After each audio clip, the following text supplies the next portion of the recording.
The plasma burns across Marcus Chen's left shoulder still smoked when he crashed through the alien undergrowth.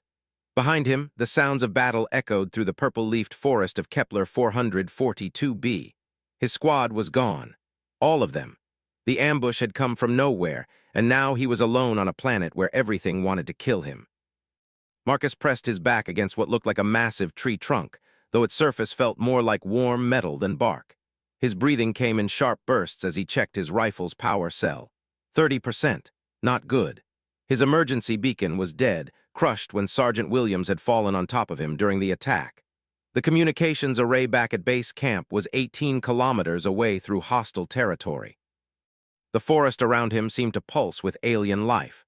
Strange sounds echoed between the towering trees, clicks, whistles, and deep rumbling noises that made his bones vibrate. This was supposed to be a routine scouting mission. Intelligence had said the Zephyrians controlled this sector, but they hadn't mentioned anything about the local wildlife being so aggressive. Marcus wiped sweat from his forehead and studied his surroundings. The alien forest was beautiful in a terrifying way. The purple leaves filtered the orange sunlight into dancing patterns on the ground. Massive vines hung between trees like natural bridges. In the distance, he could see something that looked like flowers, except they were the size of dinner tables and glowed with their own inner light. A branch snapped somewhere behind him. Marcus spun around, rifle ready, but saw nothing. His heart hammered against his ribs. Every shadow could hide a Zephyrian warrior or some local predator. He needed to move, but which direction? The emergency shelter protocols said to find high ground and wait for rescue, but how long would that take? Days? Weeks? He decided to climb. The metallic tree was tall enough to give him a view of the surrounding area, and maybe he could spot the communications array from up there. Marcus slung his rifle across his back and began to climb. The surface of the tree provided good grip, with natural handholds that seemed almost designed for climbing. 20 meters up, he found a thick branch that could support his weight. From here, he could see the forest stretched for kilometers in every direction. Mountains rose in the distance, their peaks hidden in purple clouds, but no sign of the base camp or any other human technology. That's when he heard it, a sound unlike anything he'd encountered during his 3 years of military service on alien worlds. It was soft, almost musical, but with an underlying power that made the hair on his arms stand up.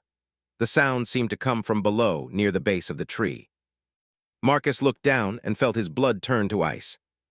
6 creatures surrounded the tree. They were massive, each one easily 3 meters tall at the shoulder.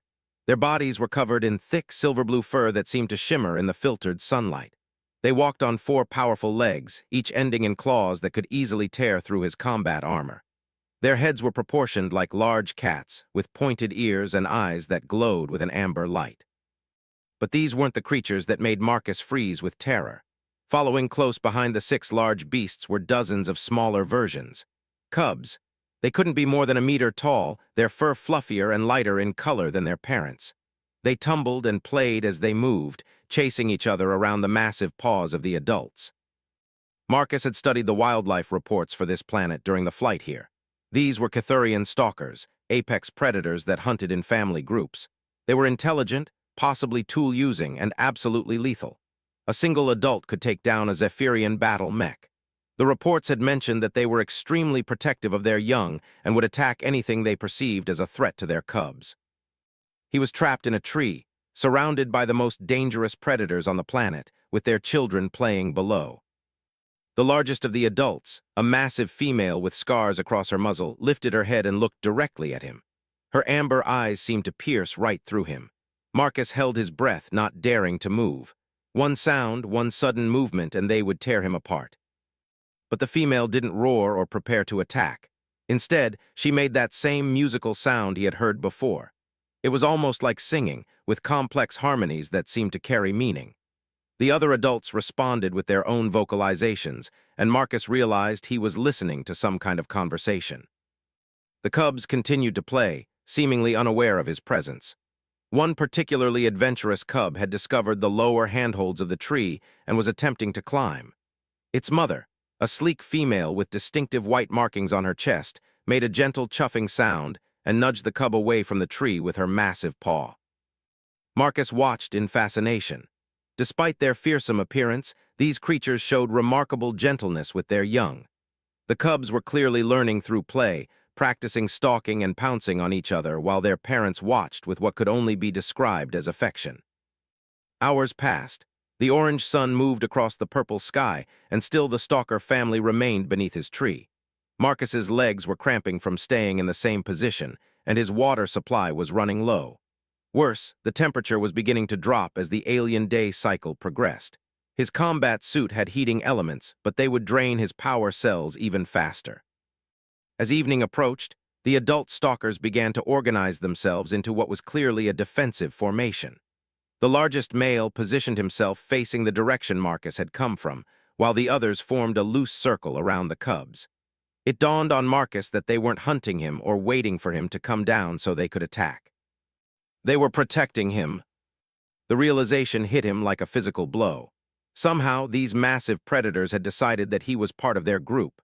Perhaps they saw him as an unusual kind of cub, small and helpless, hiding in the safety of the tree. The thought should have been humiliating, but instead Marcus felt a strange sense of gratitude. As if to confirm his theory, the scarred female looked up at him again and made a series of soft vocalizations. Her tone was unmistakably gentle, almost motherly. Several of the cubs looked up at him as well, their heads tilted with curiosity but showing no fear or aggression. The sounds of the forest were changing as night fell. In the distance, Marcus could hear the howls and roars of other predators beginning their nocturnal hunts. There were crashes in the underbrush as something large moved through the trees. Once, he caught a glimpse of red eyes reflecting the starlight from the darkness beyond the stalker family's protective circle. But nothing came near. The reputation of the Cathurian stalkers was well earned, and no other predator would challenge a full family group, especially one with cubs to defend. Marcus found himself studying the cubs more closely as they settled down for the night. They piled together in a furry heap near their mothers, occasionally stirring to nurse or readjust their positions. One particularly small cub had wandered closer to the base of his tree and was now sleeping directly below him, apparently having claimed him as part of its territory. The adult stalkers took turns keeping watch throughout the night. Marcus dozed fitfully, trusting in their protection despite every instinct telling him that he should be running from these creatures, not relying on them for safety. When he woke fully, the first rays of the alien dawn were filtering through the purple canopy. The stalker family was still there, though they were beginning to stir and stretch in the morning light. The cubs were already active, tumbling and playing in the small clearing around the tree. The scarred female stood and looked up at him again. This time her vocalization had a different tone to it. It sounded almost like a question. After a moment, she began to walk slowly away from the tree, frequently looking back at him. The other adults gathered the cubs and began to follow her. Marcus understood. They were inviting him to come with them. He looked at his rifle, at his emergency supplies, at the torn fabric of his uniform where the plasma burn had scorched through. He was alone on an alien world, injured, with limited supplies, and no way to contact rescue. Following a family of apex predators deeper into the wilderness should have been suicide. But as he watched the cubs playing around their parents' feet, as he remembered the gentle sounds the female had made to him during the night, Marcus realized that these creatures had shown him more kindness and protection than he had any right to expect. Maybe it was time to trust in something other than human technology and human weapons. Marcus began to climb down from the tree. Marcus's boots touched the forest floor with a soft thud. The moment his feet made contact with the ground, every adult stalker in the group turned to look at him. Their amber eyes studied him with an intelligence that made his skin crawl, but there was no hostility in their gaze. The scarred female, who seemed to be the matriarch of the group, made a low rumbling sound that vibrated through his chest. The cubs, however, showed no such restraint. The smallest one, the same cub that had slept beneath his tree, immediately bounded over to investigate. It was barely the size of a large dog, its silver-blue fur still fluffy with youth.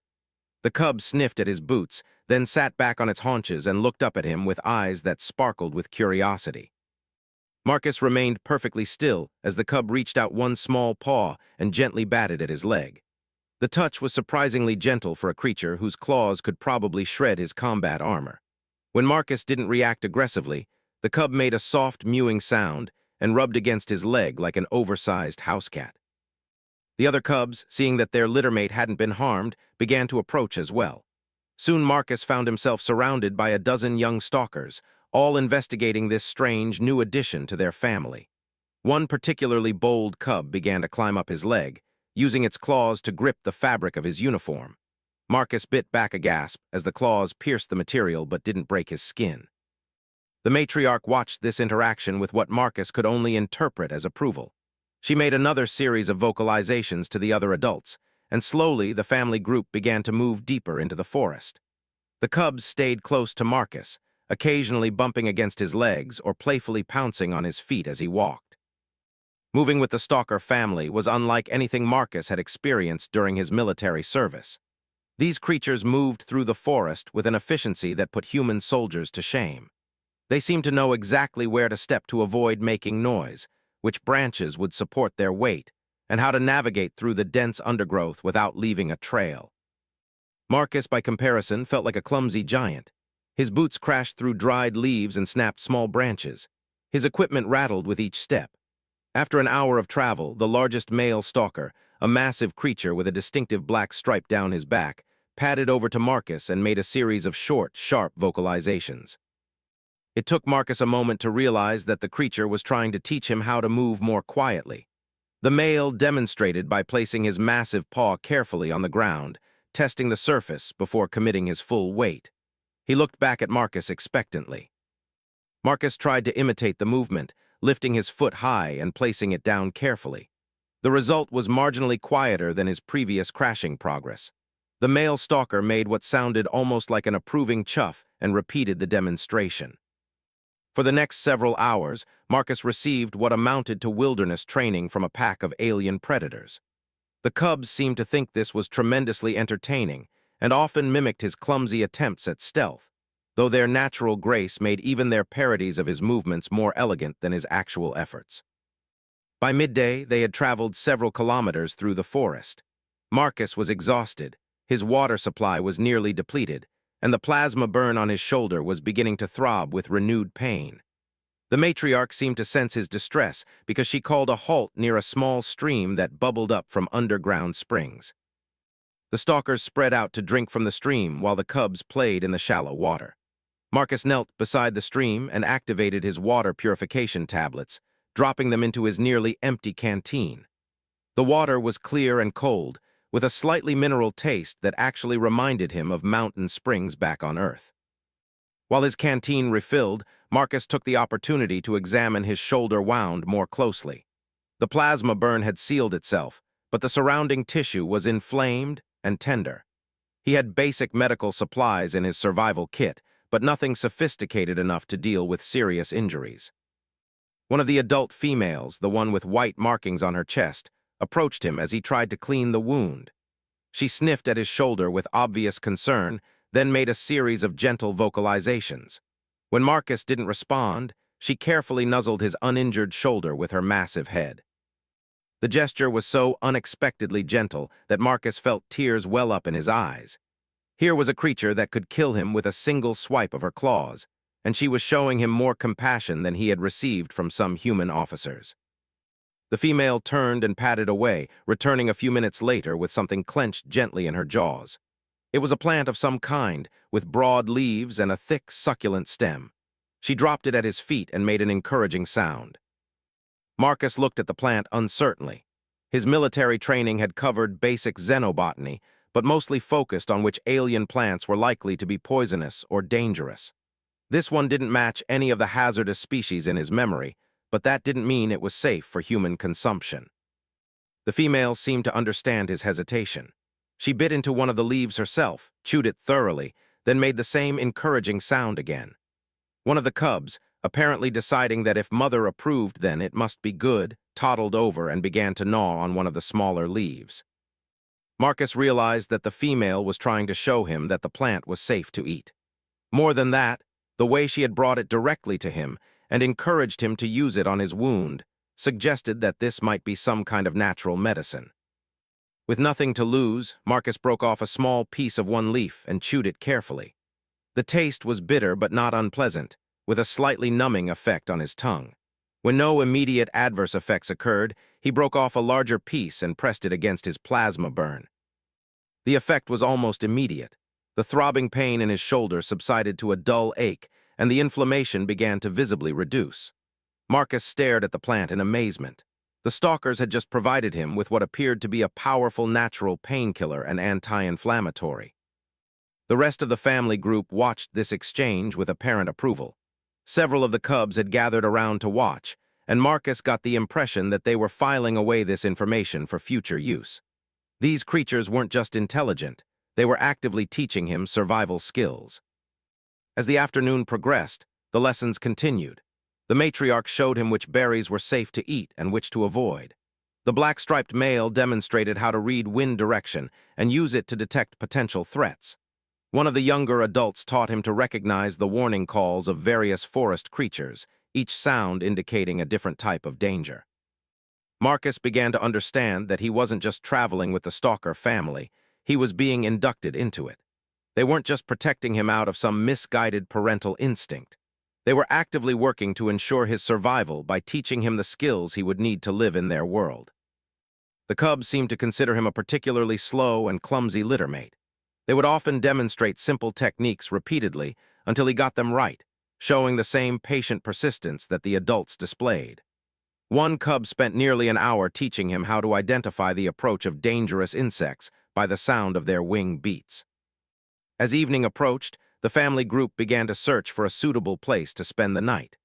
The matriarch led them to a small cave hidden behind a curtain of hanging vines. The entrance was large enough for the adult stalkers, but small enough to defend easily. Inside, the cave was larger than it appeared from the outside, with smooth walls that suggested it might be partially artificial. There were clear sleeping areas worn smooth by years of use, and Marcus realized that this was a regular stopping point for stalker families. The cubs immediately began to explore every corner of the cave, while the adults organized themselves for the night watch. Marcus found himself assigned a sleeping spot near the back of the cave, surrounded by cubs who seemed determined to use him as a living blanket. The smallest cub, who had become his constant companion, curled up directly against his side. Its fur was incredibly soft and warm, and Marcus found the rhythmic rumble of its breathing surprisingly comforting. Within minutes, he was surrounded by a pile of sleeping cubs, their combined body heat keeping him warmer than his suit's heating elements ever could. As he lay there in the darkness, listening to the gentle sounds of the sleeping stalker family, Marcus realized that something fundamental had changed in him. For the first time since the ambush, he wasn't thinking about rescue or escape. He wasn't calculating distances to the base camp or planning military strategies. Instead, he was thinking about how to better contribute to this family that had accepted him. He wanted to learn more of their vocalizations, to understand their social dynamics, to become worthy of the protection and teaching they were offering him. Outside the cave, he could hear the sounds of the nocturnal forest. There were roars and crashes as various predators hunted through the darkness. But inside the cave, surrounded by creatures that should have been his natural enemies, Marcus felt safer than he had in months. The last thing he remembered before falling asleep was the matriarch's gentle rumble as she settled down near the cave entrance, ready to defend her family from whatever dangers the night might bring. And for the first time, Marcus understood that he was part of that family now. Marcus woke to the sound of urgent vocalizations echoing through the cave. The amber light filtering through the vine curtain told him it was early morning, but something was wrong. The adult stalkers were all on their feet, their postures tense and alert. The cubs had clustered together near the back of the cave, their usual playfulness replaced by nervous energy. The matriarch stood at the cave entrance, her massive head tilted as she listened to sounds from the forest. Her scarred muzzle was pulled back slightly, revealing teeth that could easily crush bone. When she turned to look at the family group, Marcus saw something in her eyes that made his blood run cold. Fear. The black-striped male padded over to Marcus and made a series of low, urgent sounds. Marcus didn't understand the specific meaning, but the tone was unmistakable. Danger was approaching, and it was serious enough to frighten creatures that were apex predators themselves. Through the cave entrance, Marcus could hear distant sounds that didn't belong to the normal forest symphony. There was a rhythmic thumping like heavy footsteps, accompanied by a mechanical whining that sent shivers down his spine. He recognized those sounds from military briefings, Zephyrian war machines. The Zephyrians had found their trail. Marcus grabbed his rifle and checked the power cell. 22%. Not much, but it would have to do. He started to move toward the cave entrance, but the white-marked female stepped into his path. She made a firm but gentle sound and nudged him back toward the cubs. It took Marcus a moment to understand. The stalkers didn't want him to fight. They saw him as a member of their family, yes, but as a cub who needed protection, not as a warrior who could contribute to the defense. The mechanical sounds were getting closer. Through the vine curtain, Marcus could see flashes of metallic movement between the trees. The Zephyrian patrol consisted of at least 3 walking war machines, each one standing 4 meters tall on articulated legs. Their sensors swept the forest methodically, and Marcus knew it was only a matter of time before they detected the heat signatures in the cave. The adult stalkers seemed to reach some kind of decision. The matriarch made a complex series of vocalizations, and the other adults began to move toward the cave entrance. They were going to fight, even though Marcus knew they couldn't possibly win against Zephyrian technology.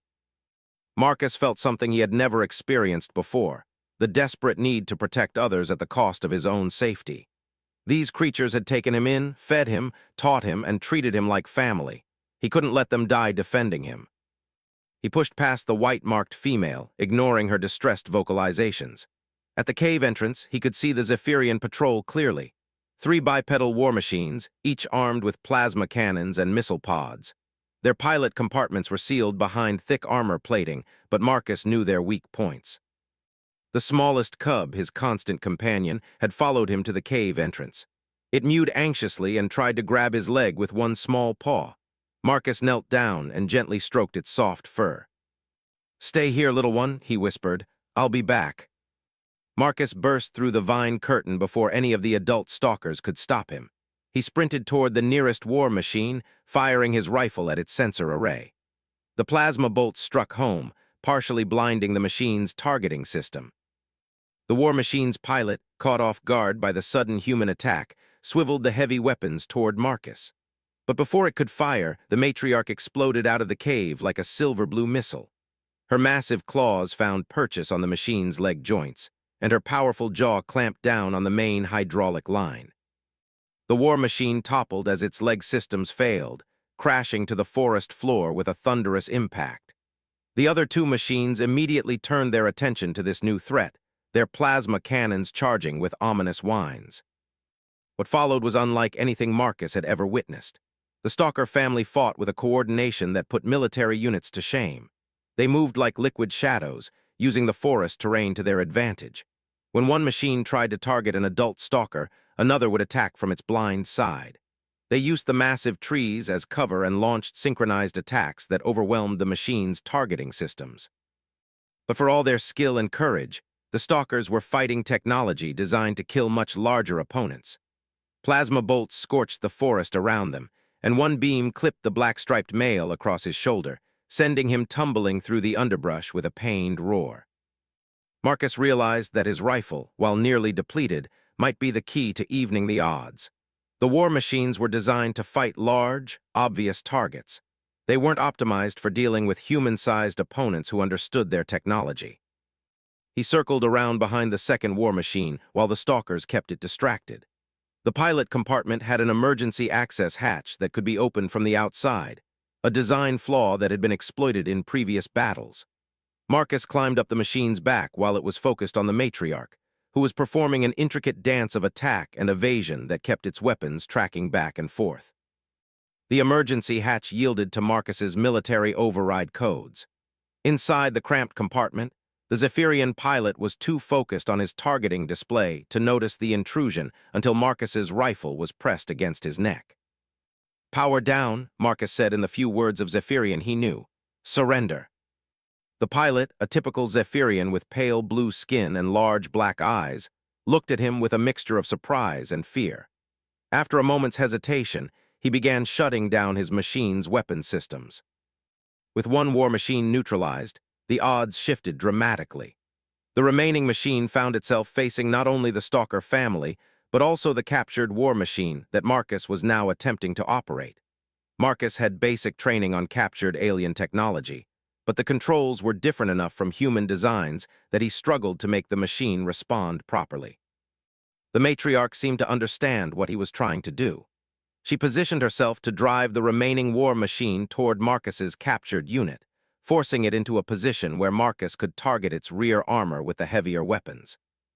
The plasma cannon Marcus fired was far more powerful than his rifle. It punched through the enemy machine's back armor and destroyed its main power core. The war machine collapsed in a shower of sparks and smoke, its weapons systems permanently disabled. In the sudden silence that followed, Marcus realized that his hands were shaking. He had just participated in a battle alongside alien predators against technology designed by one of humanity's enemies. And somehow, they had won. The black-striped male was injured, but not seriously. The white-marked female was already treating his wound with the same medicinal plants she had shown Marcus the day before. The cubs emerged from the cave cautiously, staying close to the adults until they were certain the danger had passed. The Zephyrian pilot that Marcus had captured was secured with restraints from his own machine. He would be valuable as a source of intelligence, assuming Marcus could find a way to get him back to human forces. But as Marcus looked at the Stalker family, he realized that his priorities had shifted dramatically. The military objectives that had seemed so important just days ago now felt distant and abstract. These creatures had risked their lives to protect him, and he had found himself willing to do the same for them. The matriarch approached him and made a complex series of vocalizations. Her tone was different from anything Marcus had heard before, formal and ceremonial. The other adults joined in, creating a harmony of sounds that seemed to resonate through the forest itself. Marcus didn't understand the words, but he understood the meaning. He was no longer being treated as a cub who needed protection.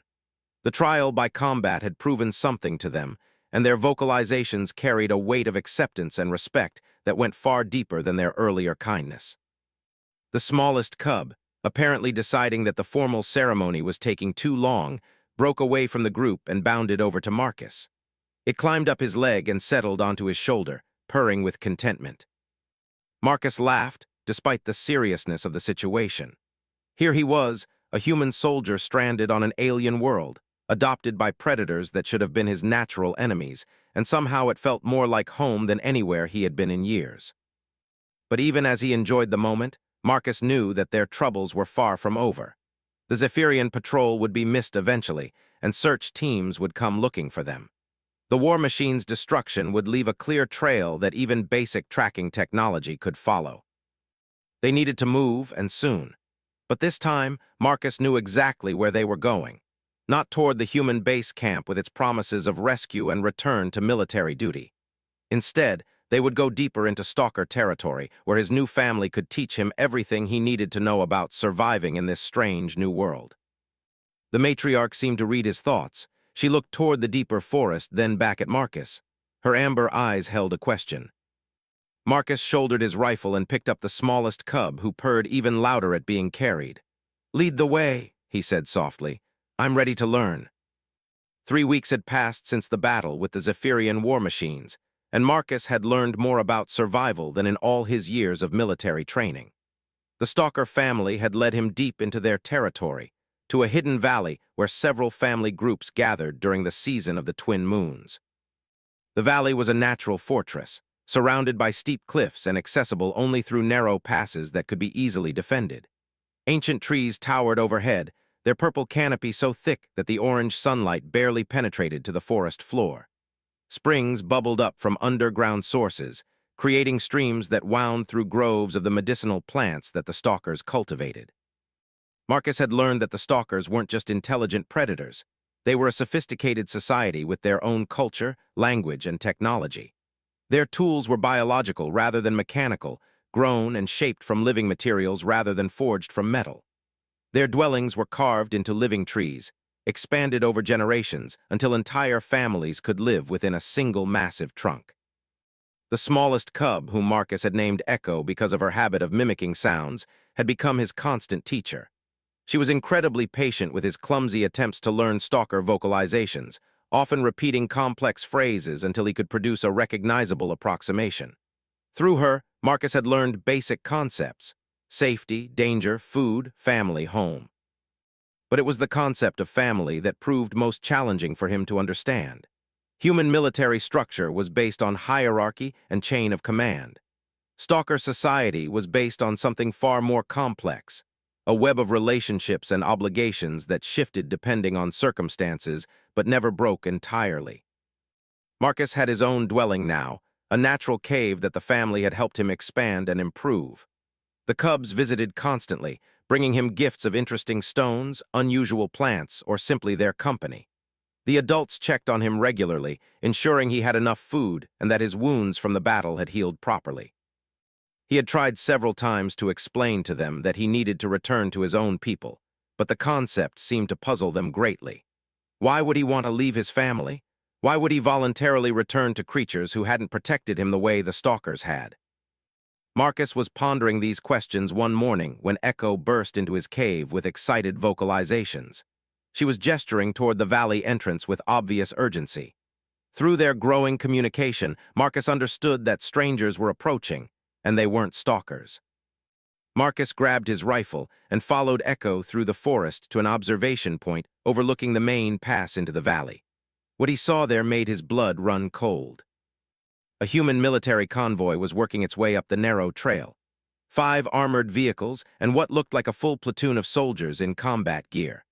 They were moving carefully, but with obvious purpose, following tracking devices that must have been locked onto the Zephyrian technology from the destroyed war machines. Marcus recognized the unit markings, Colonial Marines, the same branch he had served in before being transferred to the scouting division. They were here for him, but they had no idea what they were walking into. The stalker sentries had already detected the approaching humans.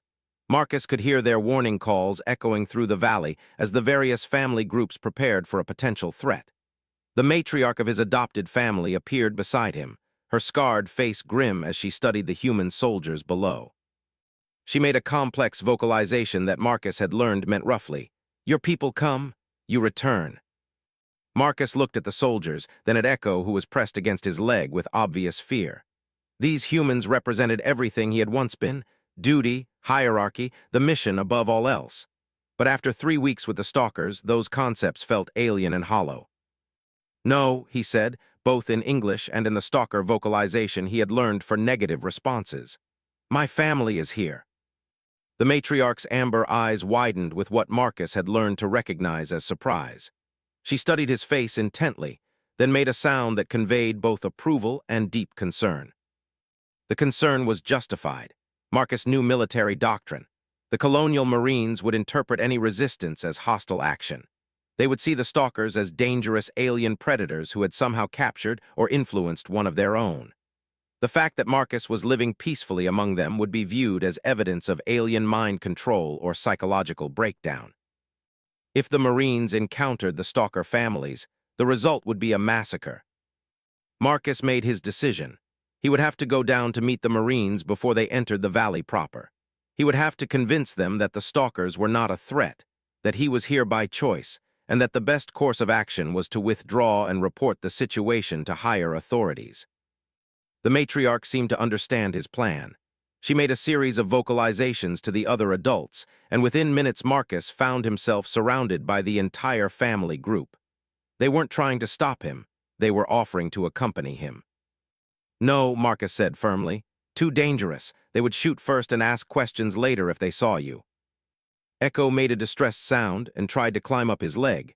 Marcus knelt down and gently stroked her fur. "I'll come back," he promised, "but I have to do this alone." The walk down the pass to meet the Marine convoy felt like the longest journey of Marcus's life. Behind him, hidden in the forest, he knew the stalkers were watching. Ahead, the Marines had spotted his approach and were taking defensive positions. Marcus raised his hands above his head as he walked, his rifle slung across his back in a non-threatening position.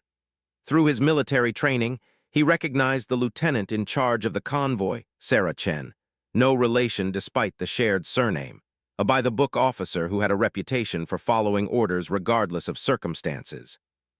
"Sergeant Marcus Chen, identification number 7742 Delta 9, Marcus called out when he was close enough to be heard.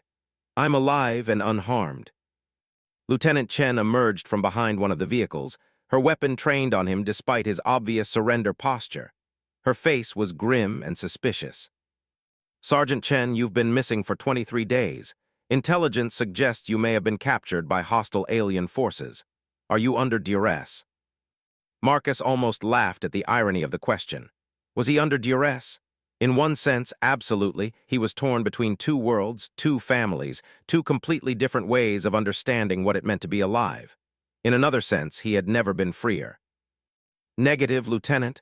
I was not captured. I was rescued by indigenous life forms and have been living among them peacefully.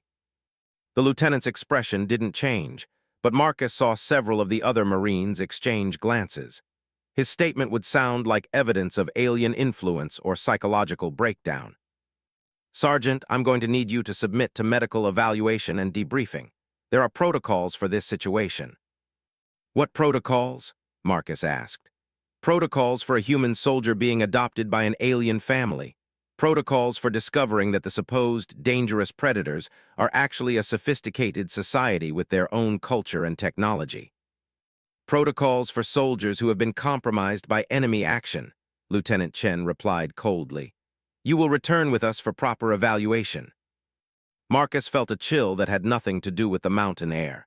He recognized the tone, the careful phrasing. They weren't here to rescue him. They were here to contain what they saw as a security breach.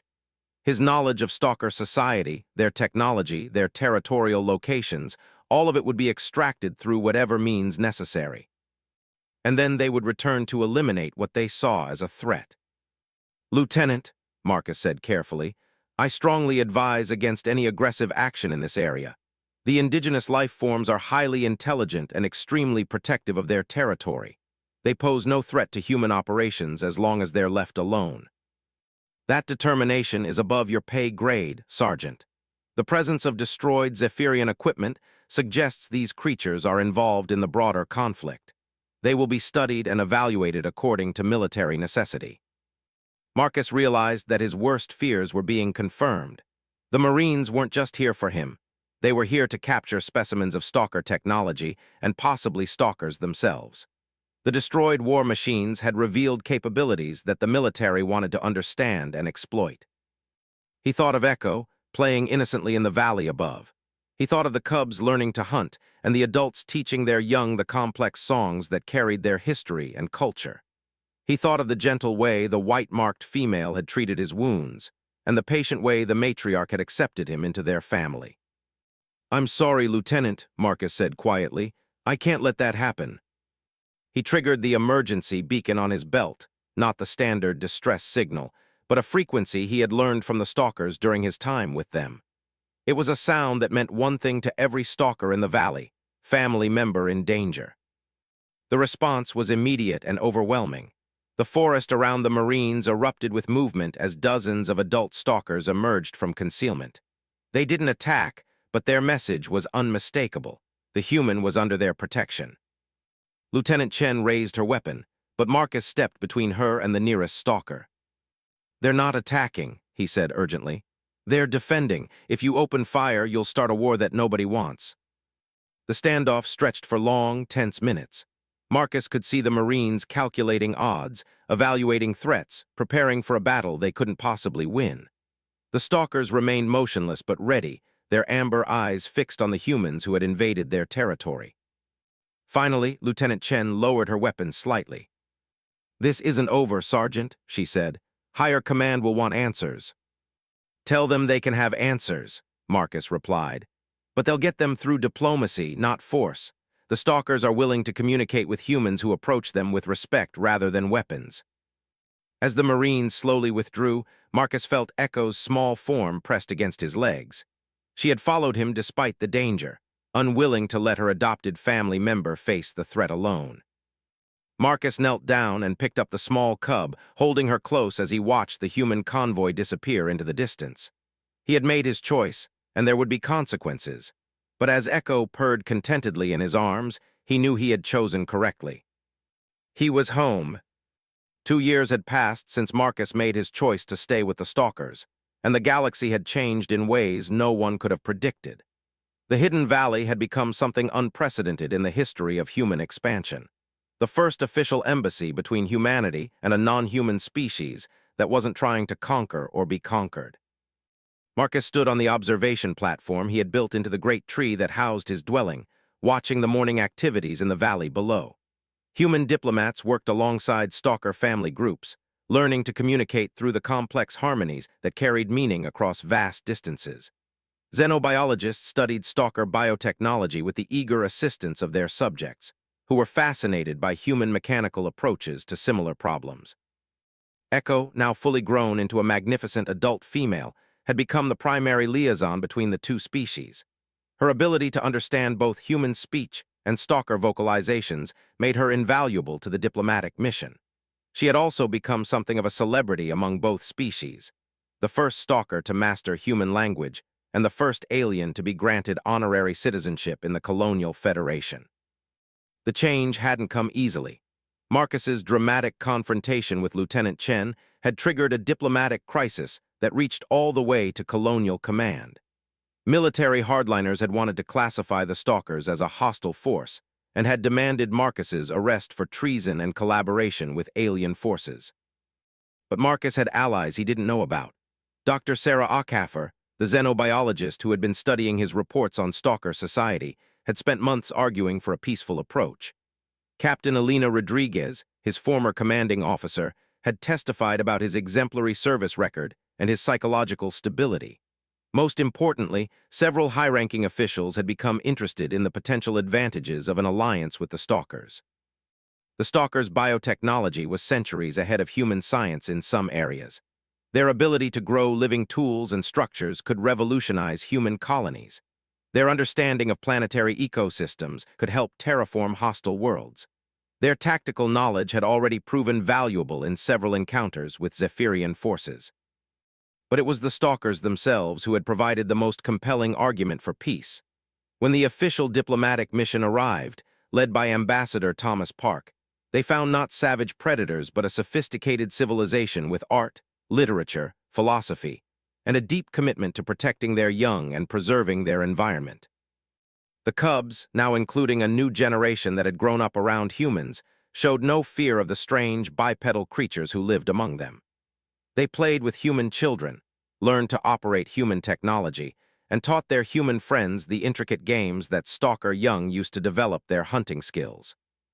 Marcus had been appointed as the official human stalker cultural liaison, a position that existed nowhere else in human space. His job was to facilitate understanding between the two species and to prevent the kind of misunderstandings that could lead to conflict. It was challenging work. Human concepts like individual ownership and hierarchical command structure were difficult for stalkers to understand. Stalker ideas about collective responsibility and fluid social roles confused many humans, but slowly, carefully, the two species were learning to communicate and cooperate. The morning's work was interrupted by the arrival of a shuttle from the orbital station. Marcus recognized the pilot, Commander Lisa Zhang, one of the few military officers who had supported the diplomatic approach from the beginning, but her expression was grim as she landed in the designated clearing. Marcus climbed down from his tree dwelling, accompanied by Echo and several of the cubs who had appointed themselves his permanent escort. The matriarch of his adopted family, now ancient but still commanding respect throughout the valley, padded over to join them. "Marcus," Commander Zhang said without preamble, "we have a problem. Long-range sensors have detected a Zephyrian fleet moving toward this system. They'll be here in 3 days." Marcus felt his blood run cold. The Zephyrians had been mostly quiet since the diplomatic mission began, but intelligence suggested they were deeply unhappy about human-stalker cooperation. A species that ruled through fear and domination couldn't tolerate the example of peaceful coexistence. "How large a fleet?" Marcus asked.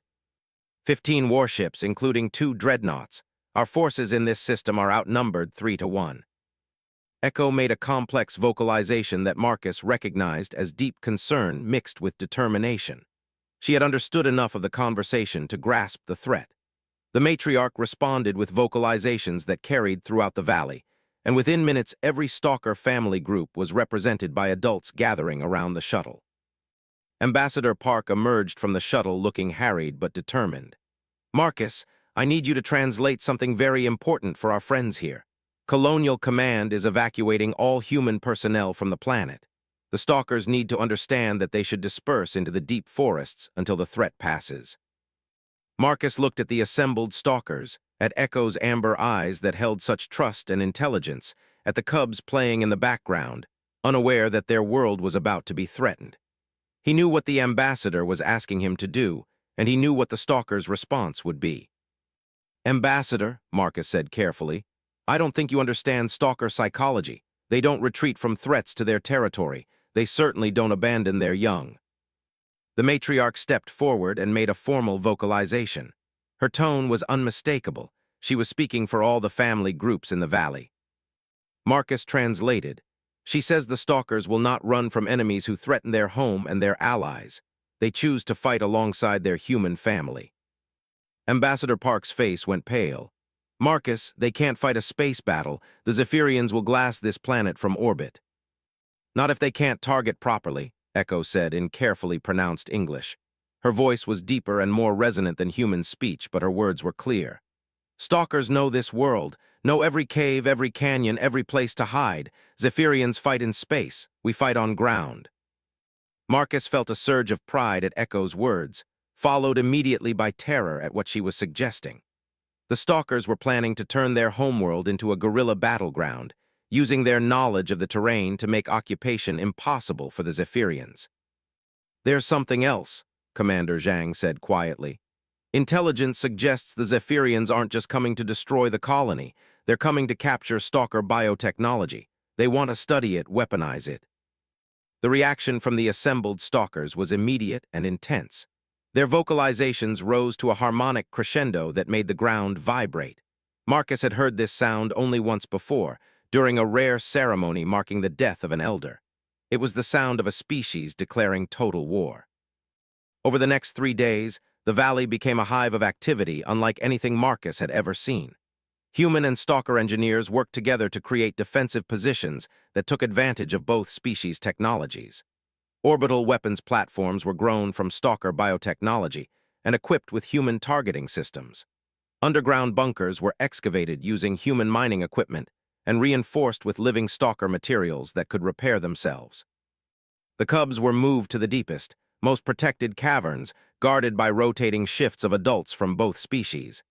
Echo insisted on staying with the defenders, despite Marcus's protests.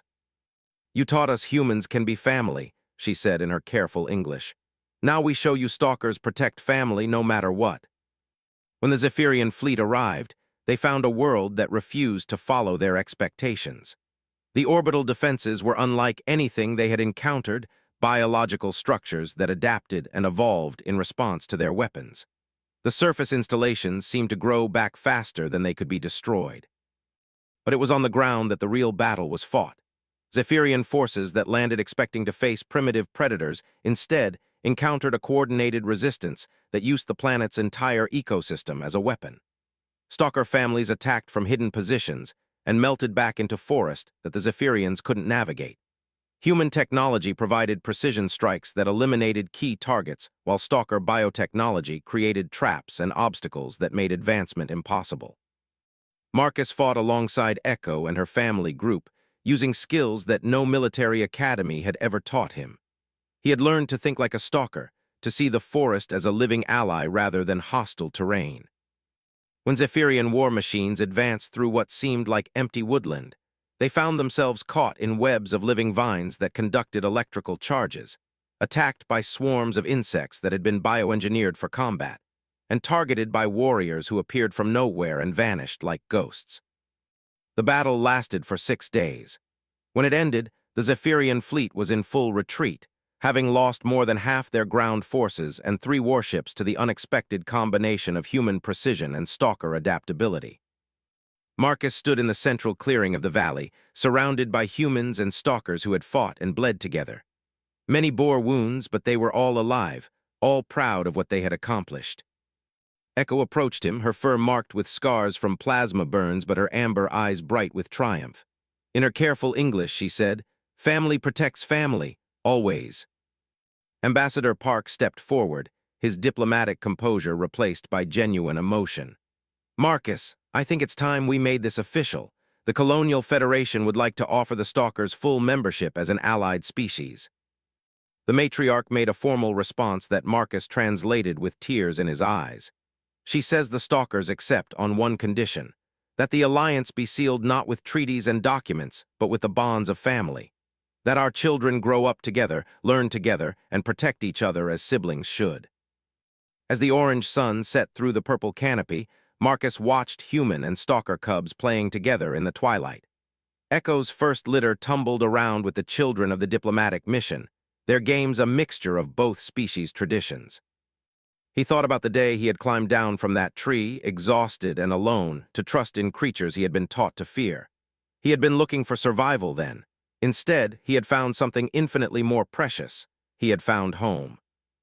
The sound of mixed laughter and purring filled the valley as night fell, and Marcus knew that no matter what challenges the future might bring, this family, this impossible, wonderful family of two species who had chosen to love rather than fear each other, would face them together.